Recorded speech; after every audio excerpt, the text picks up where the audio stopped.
The CBS Radio Mystery Theater presents...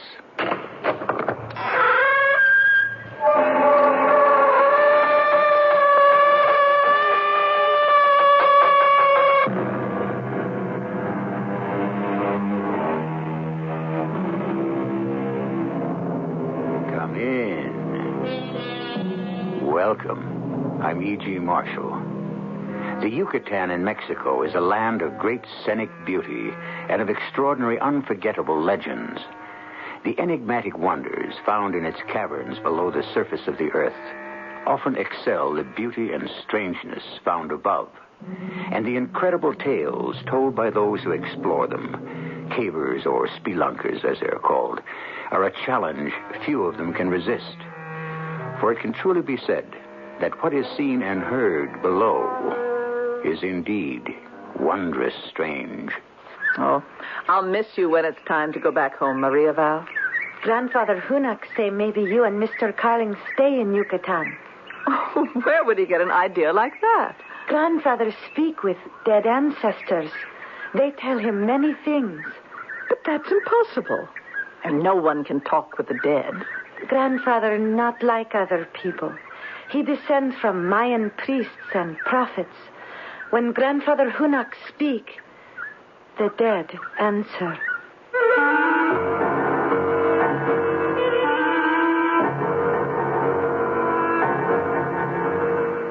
Our mystery drama, The Lost Tomorrows, was written especially for the Mystery Theater by Stella Moss and stars Mandel Kramer and Ann Williams. It is sponsored in part by Buick Motor Division. I'll be back shortly with Act One.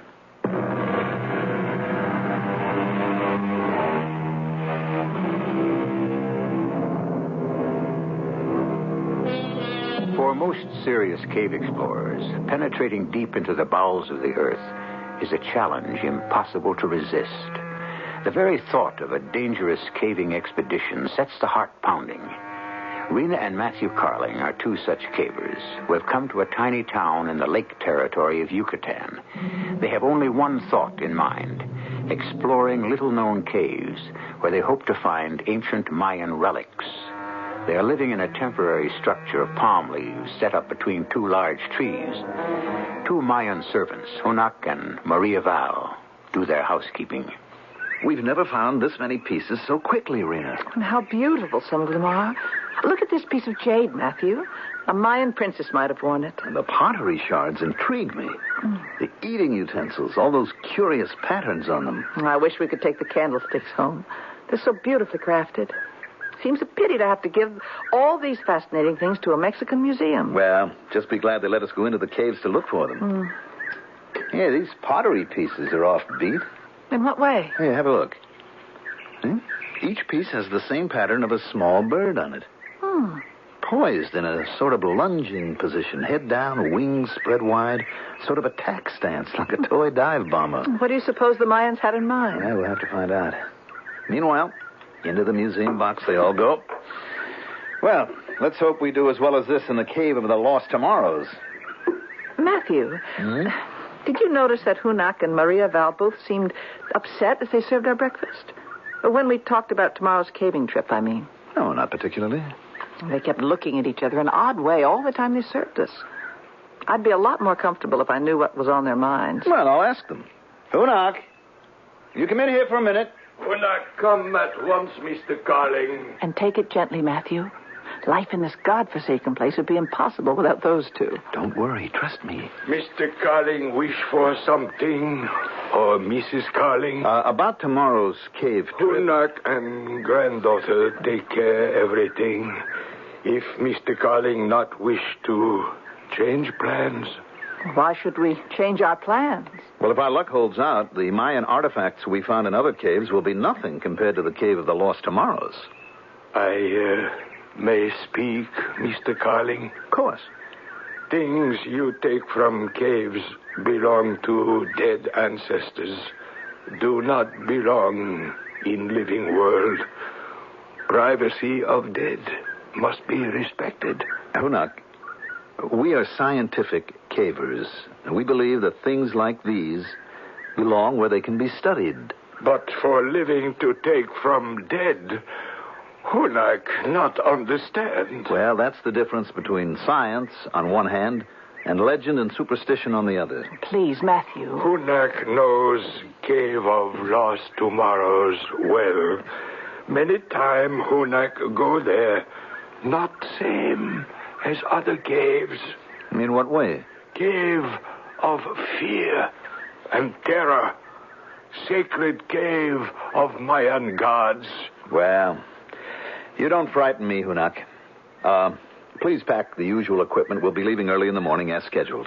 Maybe Mr. and Mrs. Carling permit Hunak to go with them. Well, thank you for the offer, but we prefer to go alone. And please tell Maria Val to pack us a good lunch. We're planning a long day.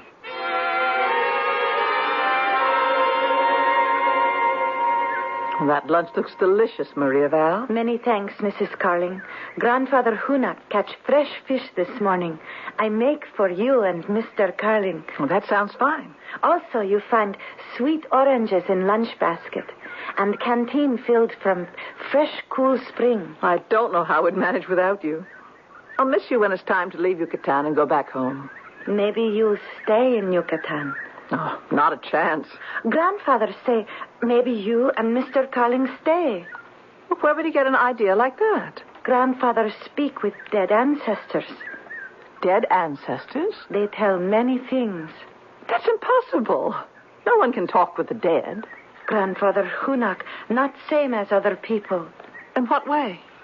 He descend to this life from Mayan priests and prophets. Learn from them wisdom of 1,000 years. He speak, they answer. But how, Maria Val? How? What do they sound like? What do they say? Maria Val not hear voices. Only grandfather hear. Where is Hunak now? I want to talk to him about loading the Jeep with our caving equipment. Mr. Carling is anxious to get started. Jeep loaded, Mrs. Carling. Hard hats with lamp, first aid kit, pocket knife, flashlight, rope ladder. Grandfather... What I want to know is why he isn't here as usual to help us take off. Grandfather asked Mr. and Mrs. Carling please to excuse him. Ancestors wish to speak with him this morning about Mr. and Mrs. Carling. Well, I'll take the food basket and water, Maria Val. Mr. Carling will be getting impatient. Please, to let me go with you, Mrs. Carling. Maria Val know well Cave of Lost Tomorrows. First Hunak. Now you. Why are you so anxious to go with us? Maria Val, Grandfather Hunak wish to speak to you. I come, Grandfather. Please not be angry, Mrs. Carling. Maria Val fear for safety of Mr. and Mrs. Carling. Tomorrow, 9th day of 9th month. What has that got to do with anything? Maria Val, what take you so long? I come, Grandfather. Please, Mrs. Carling.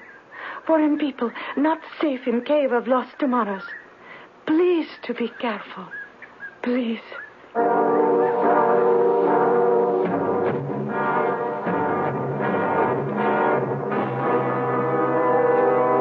Can't believe this cave, Matthew. I feel almost as if I've lost my sense of reality. What kind of remark is that for an experienced caver? It's so deep, so enormous, so quiet.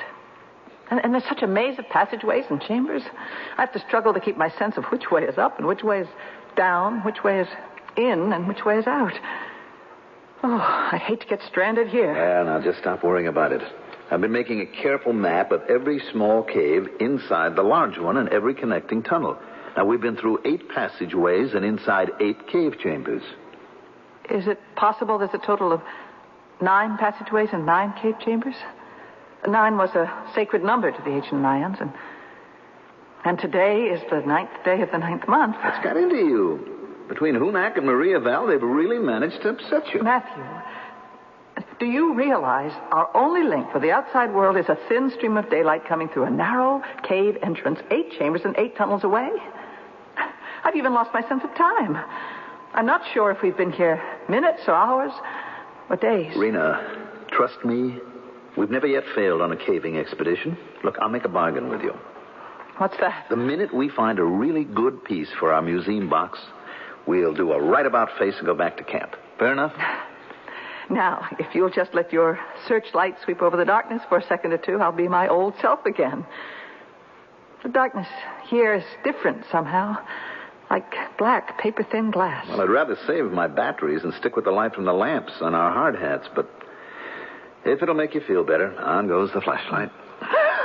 Oh, Matthew, that's simply awful. Take it easy now. That's a human skeleton over there. With a huge rock resting on the leg bones as if it fell on him from above and pinned the poor man down. I'm turning off the flashlight. Oh, please don't. All right. But I don't want to hear that we shouldn't have come to this cave. Look at that enormous dead tree on the right. Mm-hmm. As if its branches were woven into a gigantic kind of spider's web. And all the human skulls and bones caught in it. Ooh. How do you suppose that happened? We'll check it out when we get back to the States. Some expert will have a perfectly good archaeological explanation. I'm afraid, Matthew. And I don't know exactly of what. Rena, any caver who isn't afraid is dangerous. Usually winds up forgetting how important it is to be cautious. Now, we try this next passageway and see where it leads. Oh, I suppose so. We better take this one with a crouch walk. Mm-hmm. I'll go first. If things get too cramped, we may have to do a belly crawl. Stay close. Now, just be sure your knee pads are in place and your gloves are on snugly. Don't want any blistered knees or bleeding hands. Oh, don't move too fast. I feel better when I can reach out and touch you. And remember to relax now. It's easier to adjust your body to the narrow parts of the crawlways. Oh, it smells like damp earth in here. It doesn't seem quite so black as in the cave chamber we just left. Well, your eyes are getting used to the darkness. You know, you might be right, Rena. It does smell of damp earth. Getting muckier underfoot, too. We should be heading for a wet cave this time. Just be careful you don't slip now and twist an ankle. Matthew? The lamp on your hard hat. Did you put the light out? Why would I do that? Your hat light just went out, too. Damp batteries, maybe. Well, our flashlight is certainly a godsend. Use it, will you? Be careful around this bend, Rena. Our movement seems to have loosened some falling stones. There are no stones overhead, Matthew. It's all level clay ledges. What's that yellowish light just ahead? Aren't caves usually dark places? It's probably the entrance to the next cave chamber. Only darned if something that looks like yellow sunlight isn't glowing in there. Please, have a look around before we go in, Matthew. Just be a second or two. Great. Where on earth do these birds come from? Keep away from me, you crazy creatures. What's the matter, Matthew? They're birds, hundreds of them with beaks like small knives. Birds? Actually dive-bombing right at me as if they didn't want me in there. Hey, can I put my eyes out? Oh, I don't hear any of them anymore. Gone as suddenly as they came. How? What kind of birds, Matthew? Well, they look like those small birds on some of our Mayan artifacts. Must we go in there?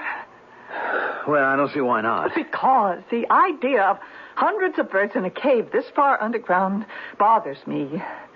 I don't understand it. And why would they want to attack you? Well, there's only one way we'll ever find an explanation. Now, are you coming with me, or am I going in there alone?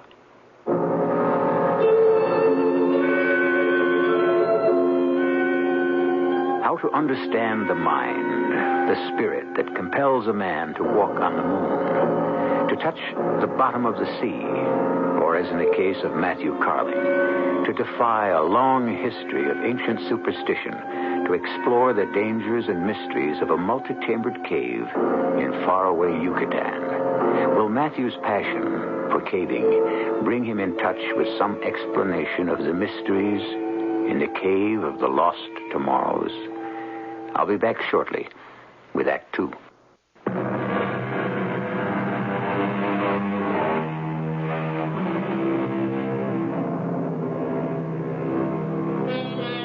An old Yucatan legend tells us that 9 was considered a sacred number to the ancient Mayans. Rena and Matthew Carling, 2 Americans whose caving obsession has brought them to Yucatan, have just crawled through the 9th passageway and are about to enter the 9th cave chamber in the cave of the lost tomorrows.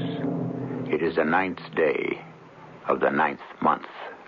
Oh, Matthew, what a breathtaking sight.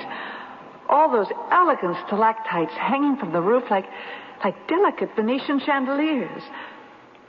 They seem to be giving off a wet light. And the rock formations are spectacular. Wish we could figure out where all the bright light is coming from. Well, we'll find the explanation. Just give us time. Matthew, Mayan legend tells us that some of these subterranean caves were inhabited by gods and spirits who were called the illustrious dead. That living men and women were actually cast into caves like this one as a sacrifice in time of drought. Do you suppose... What's that? That crater directly below us. It's filling with water. The bottom is covering completely. It's not a crater anymore, Matthew. It's turning into a lovely shallow lake. Thousands of silver water bubbles with bright-colored fish. Rena, look what's on the edge of the shore. A dugout from way back when. You need any help through that muck underfoot? I want to have a closer look. I can manage. I'm glad thick boots are a part of caving gear. Look there. There's a pair of handcrafted paddles resting on the dugout. They look like beauties. We'll be the envy of every caver we know when we add them to our collection. Well, we haven't got them yet, Matthew. The dugout's being pushed from the shore into the water. Well, how on earth do you explain that? I can't see anyone, can you? No. And yet no one seems to be in the boat. The light in here has changed, Matthew. It's getting dimmer all the time. Hey there! Whoever you are, I want to talk to you. Come back here. Here. Matthew? The dugout is standing on end, absolutely upright, on top of the water. It's going under, prow first. Slowly, as if a magnet is pulling it down. Bobby, it's disappeared completely. I can't take any more. Please, Matthew, let's get out of here.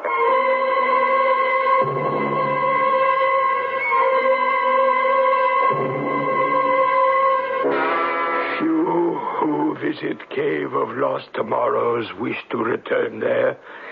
Sacred cave can destroy man's mind. Then why do you keep going back? Hunak, born of ancient priests and prophets. Hunak is living messenger of holy ancestors. No, next few days not good for caving. Well, thank you for the message. God say Mr. Carling must not make discord. Order you not to go Cave of Lost Tomorrows again. You expect us to believe that? Hunak say you must keep Mayan gods friendly. Strange underground sounds are not unusual in the life of experienced cavers, Hunak. And neither are mirages or extreme natural phenomena. And besides, my wife and I are almost as familiar with Mayan legends about gods and voices as you are. What you call legend, Hunak call truth. You and Mrs. Carling hear perhaps of ancient Compassionata cross? Of course. You and Maria Val have been wearing them around your neck since the day you came to work for us. Why do you ask? Hunak suggests Mr. Carling wear Compassionata cross. You're offering me your Compassionata cross to protect me when we go back to the cave? Maria Val will give hers to Mrs. Carling. That's nice of you both. Hunak, look, I don't know how to make you understand this, but I just don't believe in protective talismans of any kind. Talismans exist only because people are frightened of things that they think cannot be explained. Some things are not to be explained. Please, Hunak hope for change of mind before tomorrow. Not a chance. Mrs. Carling and I will handle any situation that arises tomorrow in our own way.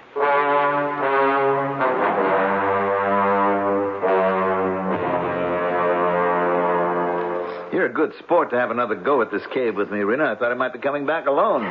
I'm glad the water's almost completely gone from the crater. So shallow, it's hard to believe what it was like when we left here yesterday. Now, you watch your step just the same. Hey, yellow light still bother your eyes? No, I feel comfortable. I even enjoyed eating Maria Val's Mexican picnic lunch, sitting on a hard stone throne. I tell you, I married the right girl. You know, Rena, sometimes... Oh, Anything wrong? I tripped on something. Something is sticking out of the muck under my feet. What is it? I'll tell you in a second. Fairly large pottery shard. Let's scrape off the mud, see what we have here. Yeah. Another prize for our Yucatan collection. Pattern on it, Matthew. Mm-hmm. Their ancient sacred monkey. Funny little creature. Yeah. So small, such a long tail. Why do you suppose... What's all that racket up there? Well, we left our things. A pack of small monkeys helping themselves to what's left of our lunch. Well, they can have it. Well, doesn't it strike you as rather odd? Those birds that tried to attack you yesterday were the same as the sacred bird on some of our artifacts. And now these monkeys... Look at the pottery shard you just found. The monkeys on it are exactly the same as those stealing our lunch. Where did they go? Yeah, they're probably picnicking on Maria Val's good cooking in one of the smaller cave chambers. Rena, look at the water. What an incredible blue it is. A golden light overhead, translucent blue light underfoot. What a place. Matthew, have you been noticing that school of large pink and red fish over there? Carrying water plants in their mouths? Hey, what about them? They all swim to the same spot and drop the plants there, as if they were trying to cover up something. Well, let's go see what they're up to. What on earth are these? 1, 2, 3, 4... 9 of them. Sticking straight up into the air out of the water. Matthew, these are crosses. Camouflaged by the water plants. 9 crosses as symmetrically laid out as in an old burial ground. Not only are they crosses, but... But what?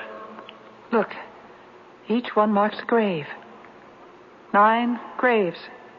And the crosses themselves, can't you see? They're exactly like the ones that Hunak and Maria Val wanted to give us. Only these are much larger. You're absolutely right. Compassionata crosses 2 feet high. No wonder they wanted to keep us out of this cave. Why, to a museum or a private collection, these could be worth a fortune. You're not thinking of taking one, are you, Matthew? Why not? Because, according to the Mayan legend, no fisherman ever set sail without one. They considered them a talisman, a protector, in death as well as life. Rena, it's a legend. Oh. Remember? Now, come over here and help me loosen one of these. We're not going to go back to camp without one. I won't do it, Matthew. All right, I'll do it myself. What was that? Oh, it's probably some cave animal. You know, this isn't easy. Cross is sunk a lot deeper than I thought.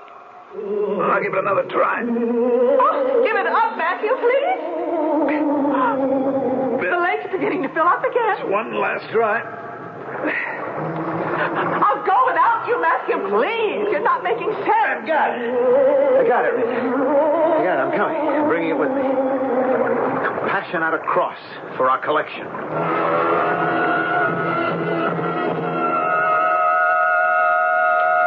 Please, Mr. Carling, Mrs. Carling, do not go inside your room. Why not? Something happened here at camp while you were both at Cave of Lost Tomorrows. Well, tell us about it. What is it? Please, wait here. Maria Val returned with Grandfather. Not be long. Grandfather explained. I'm going into our room. You coming, Rena? Of course. Only I can't imagine what's in there that could shake her up so. Nothing serious, you can be sure. What's going on in here? Candles, dozens of them, burning on every surface. It's like a church, burning votive offerings in memory of the dead. Look at these over here. Burning in the candlesticks we brought back from our caving. And these are our pottery pieces. And these are our glass artifacts, held in place by melted tallow. They've even turned the clapperless death bells upside down and used them to hold candles. Oh, here, too, they didn't light for some reason. Hunak! Maria Val, will you come in here right away, please? I don't understand why anyone would do such a thing. Well, Hunak keeps insisting he's descended from ancient priests and prophets, doesn't he? He even walks around with jade plugs in his ears to prove it. Mr. Carling, call Hunak and Maria Val. Maria Val, stay here. I am afraid. Look, would you two be good enough to tell me why, when it is still broad daylight, there are dozens of candles burning all over this room? Hunak not light candles. Maria Val not light candles. Well, then who did light them? Please observe candles closely, Mr. Carling, Mrs. Carling. Well? 2 near your bed. Not burning. Same size, same color, smooth and even. Hunak buy those for camp at store. And the burning candles? Not same. Those Hunak did not buy. He's right, Matthew. The ones burning are irregular in size, shape, and color. They have a coarse, primitive look. Well, who brought them here and lit them? How about it, Maria Val? You take care of this room for us. Maria Val not understand these things. Hunak? Mr. Carling, you remove sacred objects from Cave of Lost Tomorrows. You must return. Dead ancestors honor each other. It is they who bring ancient candles. It is they make them burn. Do not weep, granddaughter. You actually expect us to believe this? If you do not return sacred objects, burning candles, only a beginning. Of what? Maria Val, put out the candles. You can both go. Maria Val will not touch burning candles. No. Mr. Carling, please. Please. Hunak, you put them out. Hunak, not offend world of departed spirits. Hunak, not put out candles. He won't have to, Matthew. Every candle in the room is flickering and going out. Someone is blowing them out. Look. One by one. Every single one of them.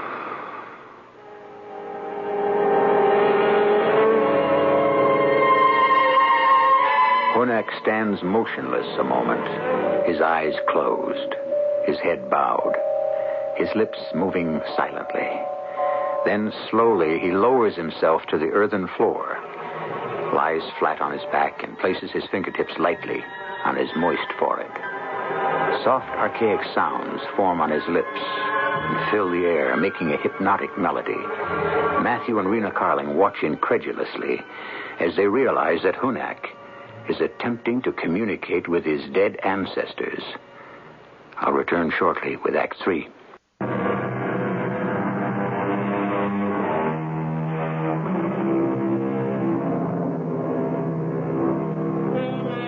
Can the living make contact with the world of the dead? Is it possible to hear them, see them, ask their advice, carry out their bidding? Matthew and Rena Carling have met such a man in Yucatan. He calls himself Hunak and claims to have brought them a warning from his dead ancestors. Matthew and Rena are sitting in a coconut grove on the edge of a small bay. What exactly do you make of Hunak, Matthew? Oh, I'd put him in a category with people who consider themselves wizards, witch doctors, medicine men, that sort of thing. Whatever he's up to, Ren, he doesn't intimidate me one bit. I think it's the compassion not a cross that concerns him the most. Well, I won't give that up, Rena, no matter what. I mean, that is the most... Matthew, are you all right? Well, I think so. That whole cluster of enormous coconuts missed me by a hair's breadth. If they had landed on your head... Matthew, those coconuts, they're absolutely green. I always thought coconuts never dropped from a tree until they were ripe, very ripe. Let's see which branch they fell from. This lower one, I think. Well, what are those marks? They're machete cuts. Can you imagine that? Those coconuts were cut loose with a large machete knife. No one has been here. Well, we haven't even seen a bird or an animal. Let's go back to camp. Okay. We'll walk back along the bay. Pick up Hunak and Maria Val where we left them fishing. Please, Mrs. Collins, Maria Val does not wish to stay here. I wish to go back to camp. We were just going to pick you and your grandfather up. Not necessary be upset, Maria Val. Not necessary disturb Mr. and Mrs. Collins. What's bothering you, Maria Val? Something happened while you and your grandfather were fishing? Answer, Maria Val. I see strange things, Mr. Collins. What kind of things? Ancient small boat rise from beneath water. Not the dugout. No one in boat. Paddles move with no hands. You saw that too, Hunak? Yes, Hunak, see, too. What else happened? Maria does not move. Just look. In bottom of ancient boat, Maria see fishing net. Fishing net was tossed from small boat to my shoulders, like beautiful shawl. Then small ancient boat moves swiftly from shore and disappear below surface of water. Is that not so? Please, take Maria Val back to camp, Mr. Collins. What did you do with the fishing net, Maria Val? Hunak has it. Would you mind letting me and my wife hold on to it for a bit? Hunak advised Mr. Carling leave net with Hunak. I'm not playing games, Hunak. Let me have it. Thank you. We go back camp now, Mr. Carling. One thing more. You know quite a bit about coconut groves, don't you? Hunak lived all his life where are coconut trees. I suppose you have a look at the cluster of green coconuts lying on the ground on the other side of this tree. Nothing on ground, Mr. Carling. Nothing? Well, I'll be it. You carry a machete knife, don't you? Machete knife belong to dead ancestors. Suppose I told you my wife and I found machete marks on the branch of this tree. And that the machete marks were exactly where a large cluster of green coconuts fell to the ground, missing me by a hair's breadth. Where, Mr. Carling? That first large branch, right above our heads. No machete marks there, Mr. Carling. Only many green coconuts waiting to be ripe. You see for yourself.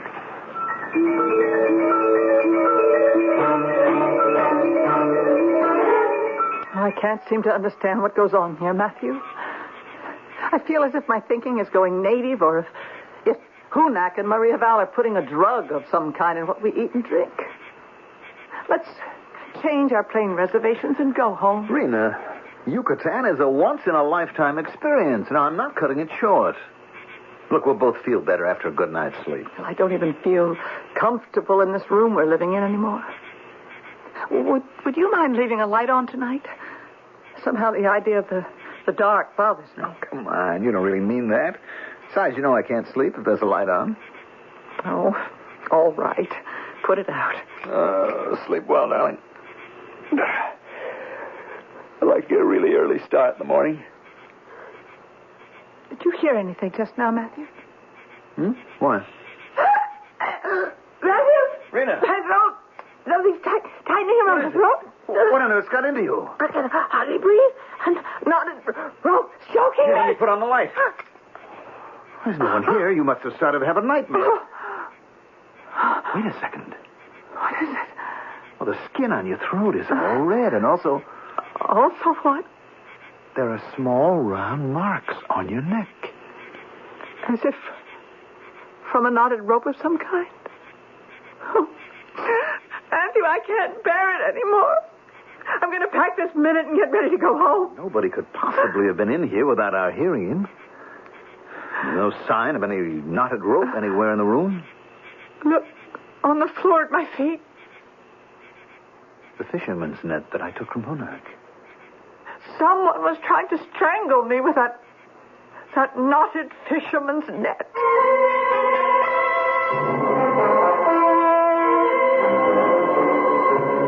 The room. It's a mess.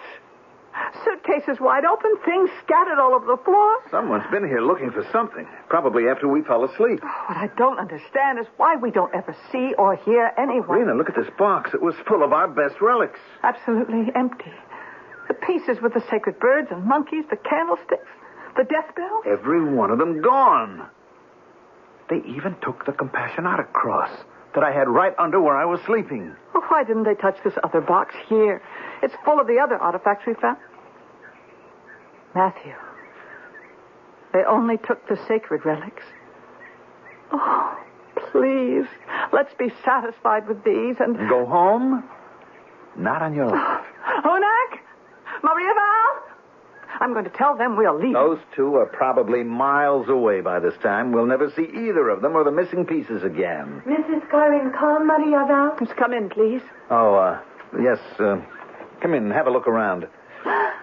Why are things all over the floor? Maybe you can tell us. Mrs. Carling wish to see Hunak. Some awful things happened in this room last night. First, someone tried to strangle Mrs. Carling. And then later, they managed to steal all of our sacred relics. Dead do not steal from living, Mr. Carling. It is living who steal from dead. Well, what became of those relics and our Compassionata cross? Now, where are they, Hunak? Do you have any idea? In sacred cave of lost tomorrows, where they belong. If that's so, who put them there? Hunak not know. Dead ancestors tell Hunak only that they are there.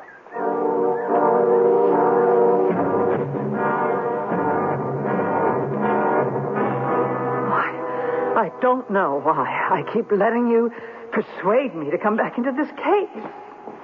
Happily, the lake is shallow today.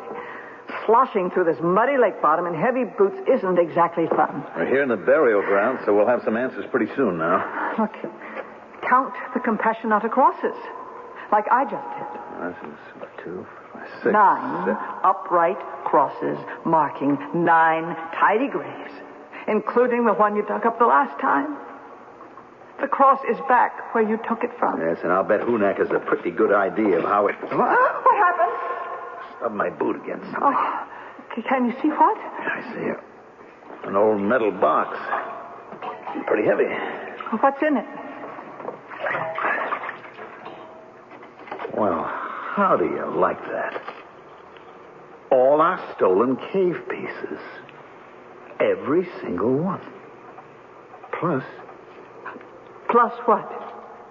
This pair of jade earplugs. We had no jade earplugs in our cave collection. No. But our friend Hunak wears a pair to prove that he's descended from Mayan priests and prophets. I wonder how they got in there. We'll figure that out later. Here, you hold the box, Rena, will you, while I dig up one of the crosses. Oh, don't do it, Matthew. We've had nothing but trouble since we found this burial Rena, ground. please move back a little bit, will you? For this crowbar, it should take no time at all. I'm not going to let you do it. Rena, let go of me. You're not going to dig up that cross. Not again. Mr. Carling, please talk with Hunak. Look who's coming to join us, Hunak and Maria Val. Oh, to stop us, you mean? Now, stay where you are, you two. I mean to finish what I started. Please, talk with grandfather. What's on your mind, Hunak? We come say goodbye. Not work anymore at your camp. Oh? Hunak bring farewell present to wear around Mr. Carling's neck.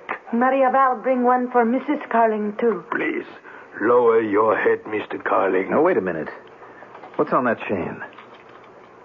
You offered me that miniature Compassionata cross once before, Hunak, and I thought I made it clear that I don't believe in things like that. Put it on my neck, Maria Val, and thank you. Mrs. Carling wise to accept farewell gift. Make Mr. Carling take it, too. Please, Hunak. Get away from me, Hunak. I don't need it. I'm taking one of the large ones for our collection. Do not struggle, Mr. Carling. Hunak put this on your neck. So I'm taking it off. Can't you just accept it? It won't come off. Can't get it off. Why is that? The lake, grandfather. Beginning to fill up again. I gotta finish digging up that cross. No. Rena, don't just stand there. Either help me or get out of the way. Oh, I am afraid, grandfather. we go quickly to shore. There is not much time. Come to shore, Mrs. Carling. Please, do not stay there. Let's go with them, Matthew. It's almost loose, Rena. We're gonna have one of these large Compassionata crosses after all. I don't think we can make it. Not with the way the water's rising. And... Hunak! Maria Val, hold on! I've got it, Rena. It's out. Look behind you, Matthew. The dugout just came out of the small cave chamber behind you. The dugout? Yes, you're right. It's heading straight for us. Keep that thing away from me. You hear? Keep it away. Oh, what are they up to? Rena, I'm being pulled into the dugout. I can't see anyone or hear anyone, but I'm being pulled in. Let go of me, whoever you are. Let's go. The lake is so deep now, so swift, like a whirlpool. Try to get to shore, Rena. Save yourself. The dugout, it's coming toward me now. Now get away. I can't. They're pulling me into the dugout, too. Why can't I see you? Dutch, why can't I see them? The prow of the dugout. What's happening? It's pointing upward. The lake is rising like a tidal wave. We've spun around. We're pointing downward now. Matthew, we're going beneath the surface. It's like being poured headlong into a powerful waterfall. Deeper and deeper. I'm glad I'm wearing Maria Val's miniature combustion oven. And that Hunak made you wear his. Rena, is yours still around your neck? Someone just took mine off, chain and all. Someone just took mine off, too. Listen! We're civilized people in a civilized world. Things like this don't happen to us. They just don't happen.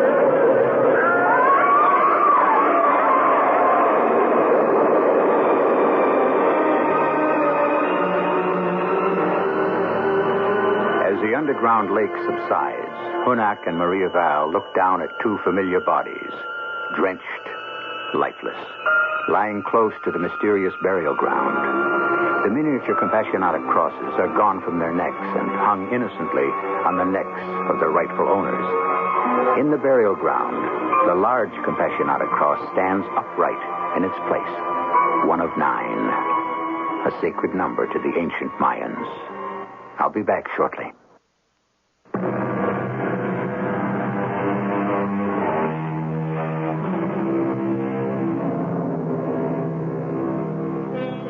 The story you have just heard is based upon a legend told in Akumal, in Yucatan. A small museum there displays among its ancient Mayan treasures several Compassionata crosses, said to have been found on the floor of a body of water close by.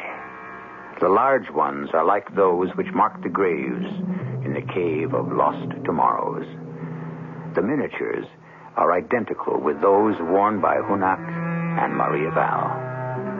Our cast included Mandel Kramer, Ann Williams, Arnold Moss, and Elizabeth Latham. The entire production was under the direction of Hyman Brown. This is E.G. Marshall inviting you to return to our Mystery Theater for another adventure in the macabre.